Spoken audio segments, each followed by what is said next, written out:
Hello everyone. Welcome to today's sections. My name is Chen Lee, and today we are going to introduce you Cascading style sheets, which make it easy for you to manage your web pages with style. In today's HTML, text HTML 4.0, for example, most of the displayed abilities of HTML were removed. According to the W3C, those needs are integrated to Cascading Style Sheets, CSS, to customize all aspects of your web page visuals, from underlying text to positioning items in your pages. That's why we need to learn CSS to manage our website. And here are today's outlines. HTML 4.0 now has two different versions. One is straight, and the other one is transitionals. Transitionals HTML 4.0 keeps all display elements and is still more popular than straight version. Straight versions, in other hands, doesn't have display elements. In these sections, we will see what Cascading Style Sheets can do for us. As we can see, we can do thousands of things with CSS. But you can't do it straight with straight HTML. CSS can set up a particular font and point size for your heading. CSS can place text or images at a specific locations in the page without having to use HTML tables. And after you get the working knowledge of HTML, the next step is to master CSS, which is becoming as important as HTML. And we will first talk about the basic information of CSS, why we call it Cascading Style Sheets. And we will look at how to use CSS. There are three different ways to put your CSS: embedded, external, and inline styles. We will also show you how to write CSS class and what it is for. Then we will talk about some popular CSS styling, including text, color, margins, alignments, etc. To follow along, we will show you the extra powers of CSS that enables you to write dynamic HTML web pages.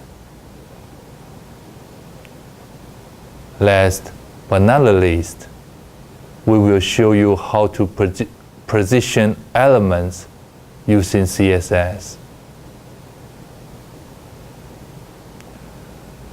In Wiki, Cascading Style Sheets CSS is a style sheet language used for describing the presentation's semantics, the looks and formattings of a document written in the markup language. Its most common applications is to style web pages written in HTML and XHTML. But the language can also be applied to any kind of XML document, including plain XML, SVG, and XUL. CSS is designed primarily to enable the separations of document content written in HTML or a similar markup language from document presentations, including elements such as the layout, colors, and fonts. These separations can improve content accessibility, provide more flexibilities and control in the specification of presentation characteristics,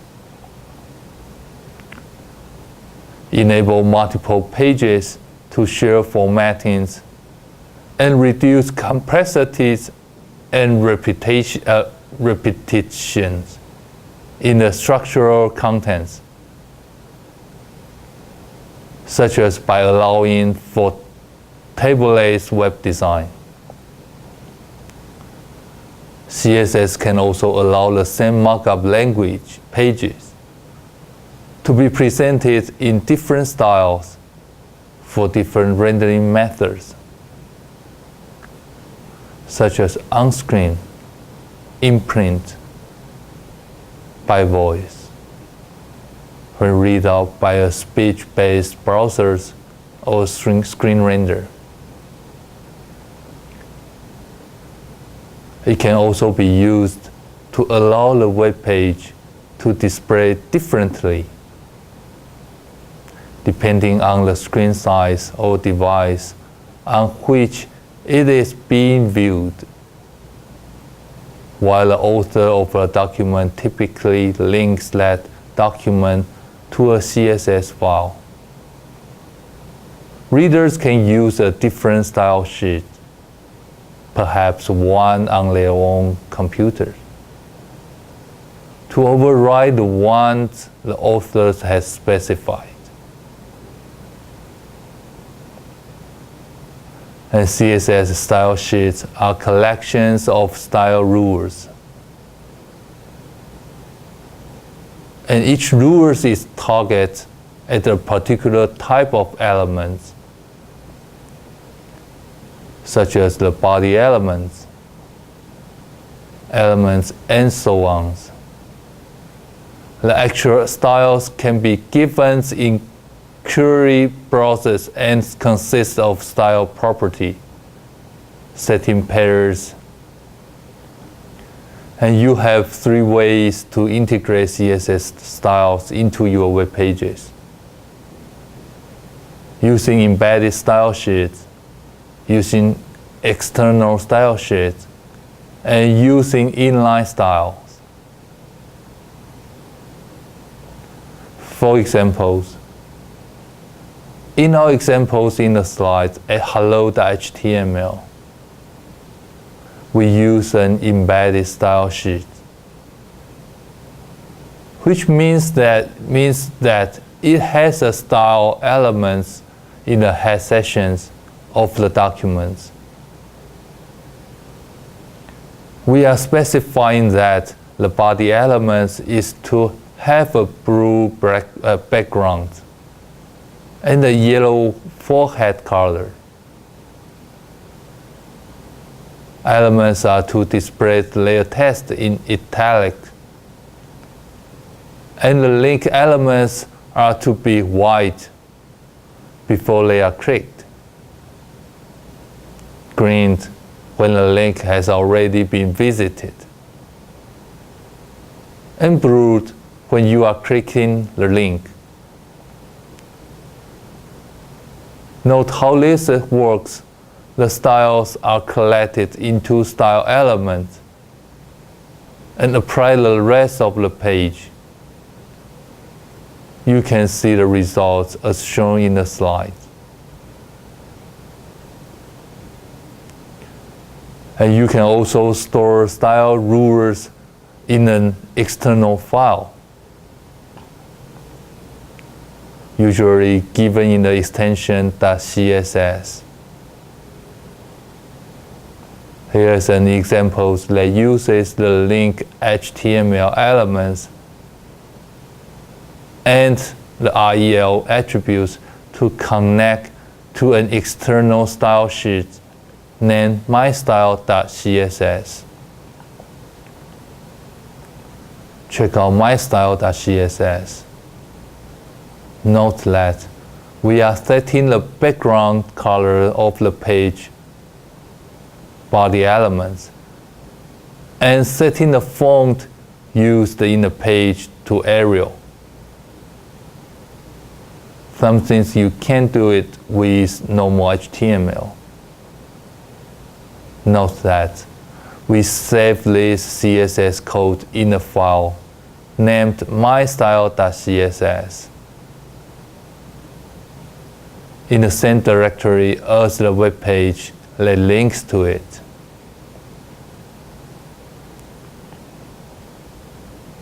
And you can assign CSS style rulers for elements by using the element's style attributes, the inline style. Inline CSS style rulers take precedence over internal CSS style sheet rules. The internal CSS style sheet takes precedence over any external CSS style sheet rules. And we can use the inline style with style equal after the opening HTML tag. And the entire inline style is coded before closing the first tag. For the HTML elements which have the style attributes are suggested to use them first. Since the precedence is the highest, the higher precedence override lower precedence kind of hierarchy structures. It's why it's named Cascading style sheet. And you can define style classes that you can then apply to the elements in your pages. For example, you might have a class named broad that defines the foreground text colors as broad. You can also add other styles to the broad class, such as selecting a font and so on. You define the broad class as .broad in a style sheet that to indicate it's a general style class. You can also define style classes that can only be used with certain elements. For example, p.smart is a style class named smart that can only be used with p elements. Here's an example that shows how to use style classes. Note that after you have defined a class, you can use it with an HTML elements class attribute. CSS is very powerful. Working with HTML without CSS is okay. But as a business site developer, you probably want more. You want the ability to choose your own font and font size. For example, you want to use the H1 to H6 headers in addition. You want to have different styles for different headings. Ordinary HTML headers are not very flexible because they are preformed and only support a few options. To make them more styles, you have to use CSS. CSS specialized in working with text, using style properties like these: font families, specifies the actual fonts like Arial or Helvetica. If you want to list alternative fonts in case the user's computer is missing your first choice, specifies them as a common separated list, like this: font family, Arial, Helvetica. Font style specifies whether the text is being rendered using a normal, italic, or oblique face. Oblique is standard, but the letter shapes are not modified as they are in italic. Used with sans serif typeface. Font variant indicates if the text is to be rendered, use the normal letters for lowercase characters, or using small caps for lowercase characters. Font weight refers to the boldness or lightness of the glyph used to render the text relative to other fonts in the same font families. Font stretch indicates the desired amount of horizontal compressions or expansions in the letters used to draw the text. Similar to Kimming. Line height indicates the height given to each line. A vertical compressions or expansions of the text. Font size refers to the size of the font. And styling colors and backgrounds are popular in the web design. CSS provides various color and background styling to choose from. Here are the style properties you can use to specify colors and backgrounds using CSS styling. For example, we can use color to set the foreground color, background color to set the background color, to use image as your background. We can use background image to set the background image, and background repeat to specify if the background image should be tiled. Also, we can use background attachment to specify if the background scrolls with the rest of the documents. Finally, we can use background positions to set the initial positions of the background. As to the styling margins, indentations, and alignments, CSS also provides various stylings for you to set up the margins and alignments. Here are the CSS properties you use to work with margins, indentations, and alignments. We can use margin left to set the left margins, margin right to set the right margins. With the same idea, margin top sets the top margin of your elements. We use text indent to set the indentations of text, and text align to set alignments of text. Although CSS offers you these ways to indent and align text, this is one area where your results will depend heavily on what browsers you are using. And make sure you check out the results in Internet Explorer, Firefox, and others. Indentations and margins always differ by browsers.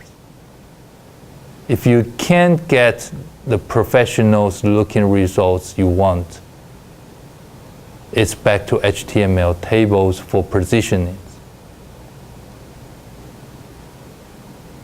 And changing web pages dynamically is a very powerful technique. For example, say your business is a restaurant. They want to display a different menu, breakfast, lunch, or dinner, depending on the time of the day. You would like your website that check the times when the page first loads and creates a menus in an HTML table to match the time using the dynamic HTML document write method, which lets you write web pages interactively. One of the best aspects of CSS is that it lets your web page come alive in a way that straight, static HTML can't do. You already know that you can use styles to change text when the mouse passes over it. As in this example, we show you the dynamic effect of CSS, where the text grows when the mouse rolls over it.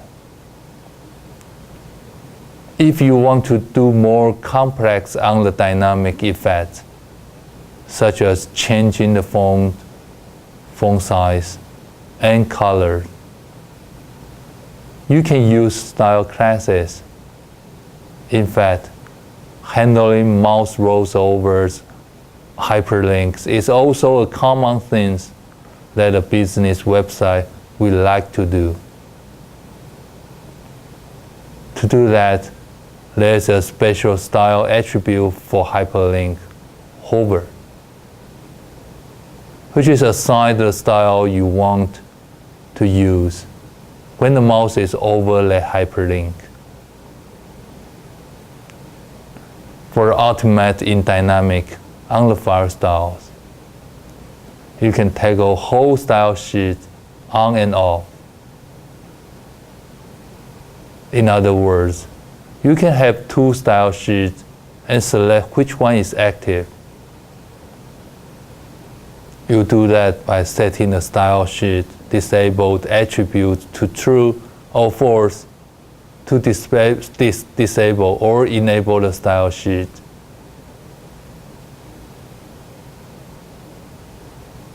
And you can use the position style property to set the position of elements in a web page. CSS is frequently used for this purpose in business web pages. Here are the properties you usually use when you work with positioning.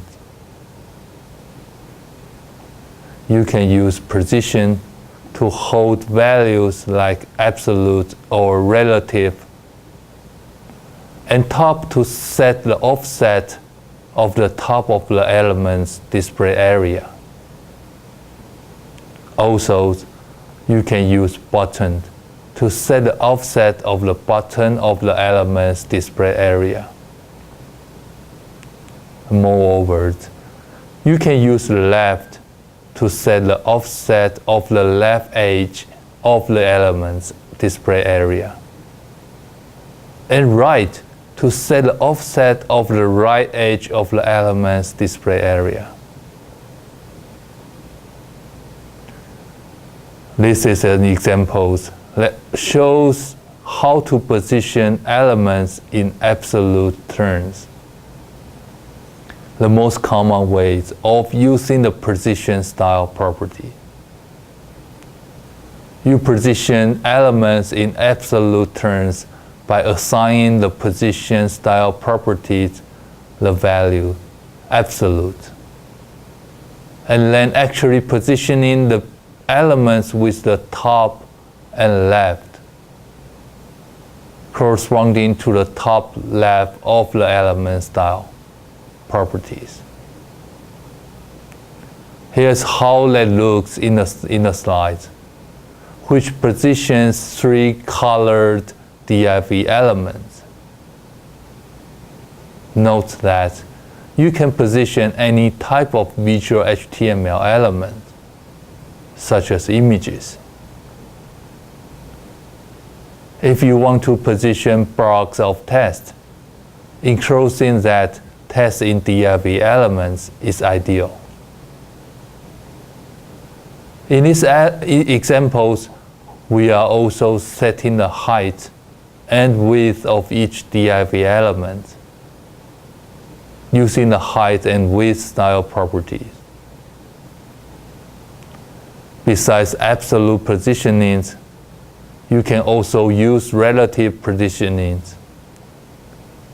This technique moves elements relative to where they would normally appear in the browser's windows. For example, if you use relative positionings, you can position text out of normal text flows. And this is for today's sections. Thank you.